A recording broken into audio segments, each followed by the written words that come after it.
Well guys, nothing ever really moves as fast as you want it to move, does it? I got a couple examples in this video, but let me get to work, because if I'm just talking and I'm not working, in my head, I'm not getting anything done.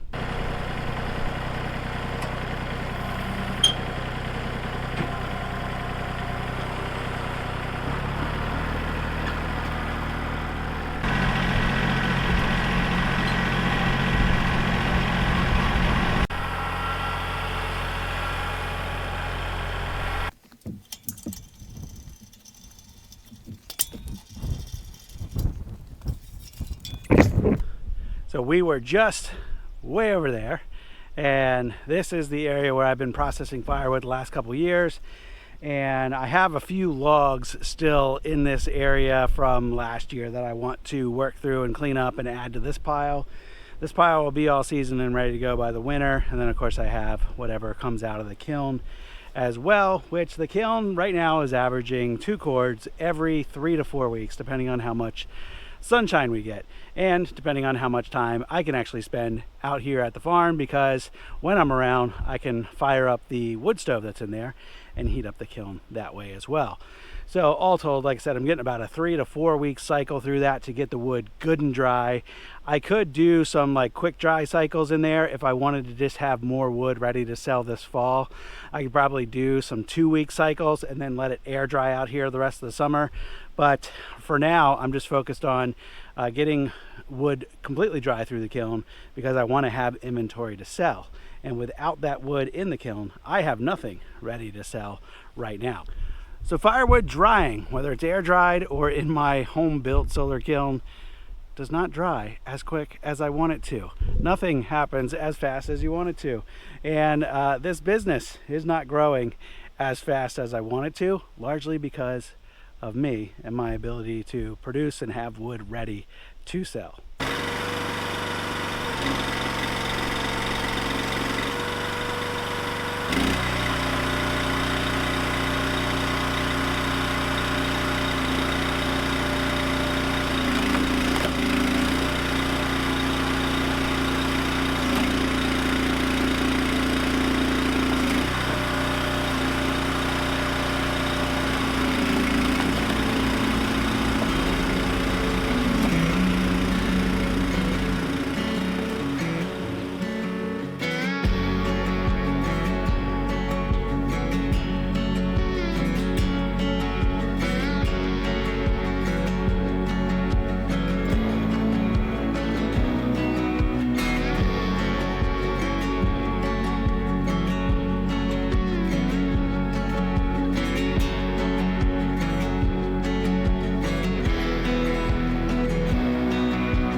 Just a little bit of wood added to the pile, maybe a 1/4 cord. I just had 2 small logs up there that I had bucked up the other day.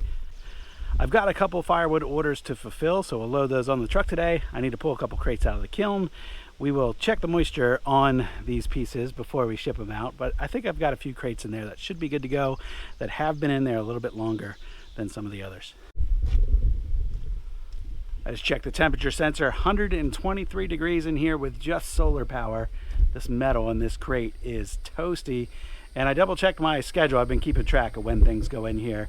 And it's been exactly 3 weeks. This stuff was put in here on the same day of the week 3 weeks ago. And I don't expect the crates that were greenest when they went in to be ready just yet. We had some cool and some rainy weather over the past 3 weeks. So not optimal drying conditions, and you can hear the fans spool up when the sun pops out from behind a cloud. sun power. Sun hits those solar panels and it really juices up those fans and gets them going. But I've got 2 crates over here. I've got to open the other door with some older stuff in it, and it should be dry and good to go. The structure has settled a little bit, and these doors need some adjustment.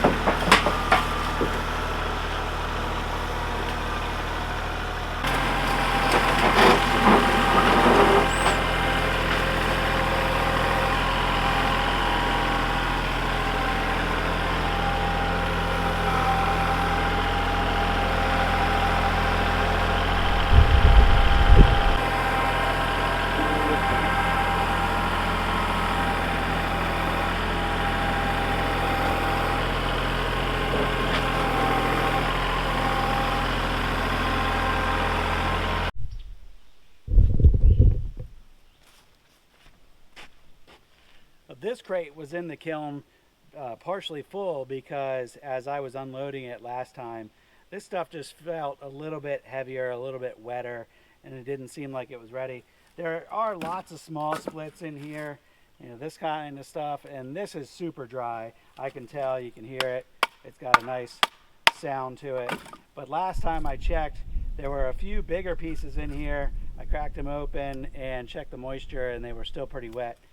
And there's not any really huge pieces in here. This is probably the biggest split. But these have a nice dry sound right now. But I got 2 pieces from here and 2 pieces from 2 other crates. So we got 6 pieces total. We'll crack them open, test the moisture, and see where we're at. So our first pieces were the ones out of the newest crate. Still says 37%. I knew they weren't going to be ready. And 32% on that one. The next is out of the half full crate that had been in there a couple extra weeks. Let's see what that looks like. And it's right at 20. Let's just give it another probe. 21. That one's good. Feels good. This is another one. It looks dry. The bark's already off of this. 18. So that's good to go. And then the last crate, which actually has the older wood in it, you can see a lot of this stuff is missing its bark. These logs have been sitting around for a little while. Oh, turned off on me.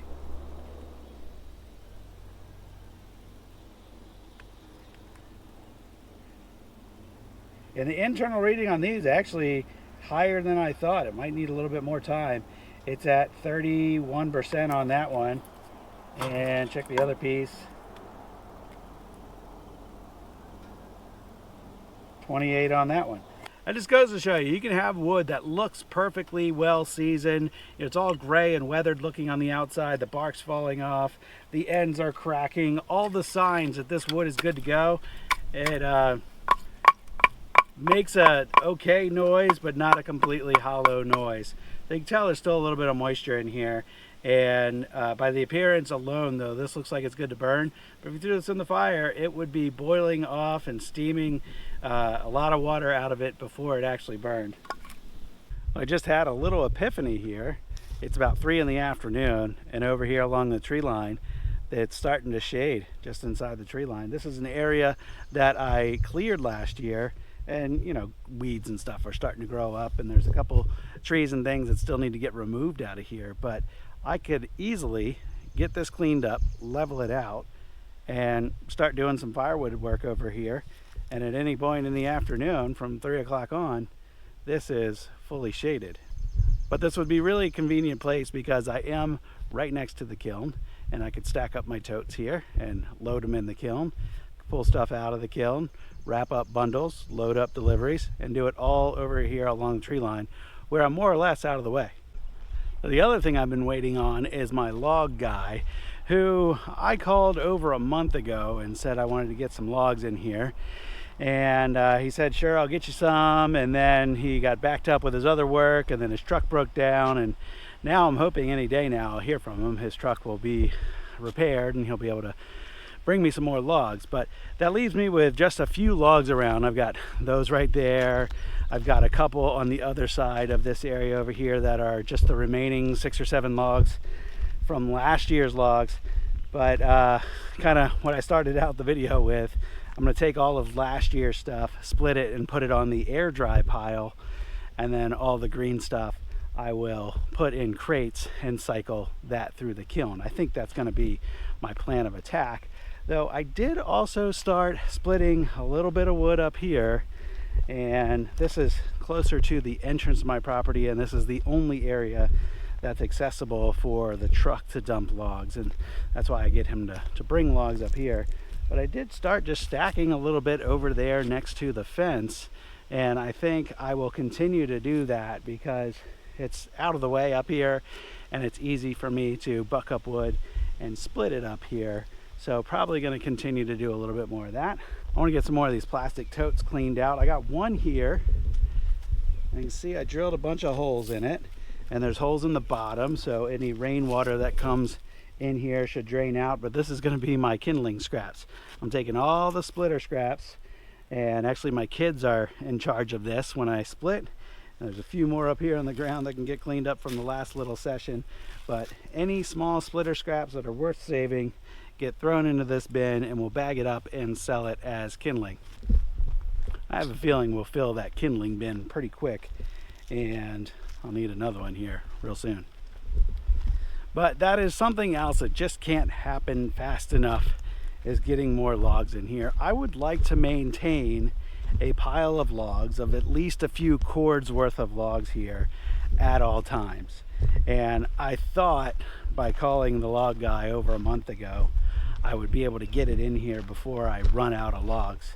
But it doesn't look like that's going to happen, and I will turn lemons into lemonade, so to speak. It's not really that sour of a situation, but it gives me an opportunity to do some more cleanup around here and kind of sort things, organize, clean up things. All of the scraps and bark and debris, I want to get all that cleaned up. I've started burning a good bit of it. Got a little bit more to do, but things are starting to clean up here pretty good. And between that area that I just showed you up near the entrance and the other area that's over next to the kiln, I'm really thinking I want to clean up next to that tree line over there and have a second little processing area over there by the kiln. So I can do a little bit up here at the entrance, I can do a little bit over there, and in both situations it'll be out of the way of our kind of daily operations for the other things that we do here on the farm. So these are the 2 crates that came out of the kiln today, the partial one and this one. All this wood is good and dry. I have just one bulk order that I need to fulfill. It's for a 1/6 cord, or a 4x4 stack is what I call it, which is actually less than one of these full. So I'm going to go ahead and make some bundles for inventory. I don't have any bundle orders to fulfill right at this second, but I like to keep a good collection of bundles, a couple dozen worth, in my garage, which is back 30 minutes east of here, so that I can fulfill those bundle orders quickly from the home base.